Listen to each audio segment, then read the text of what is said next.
Etong latest, Bel Mariano timbog kung sino ang boyfriend, isang gwapong CEO raw.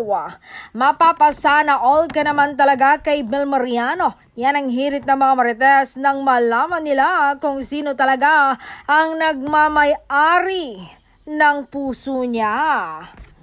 Ang daming nagsasabi na single ang Gen Z superstar.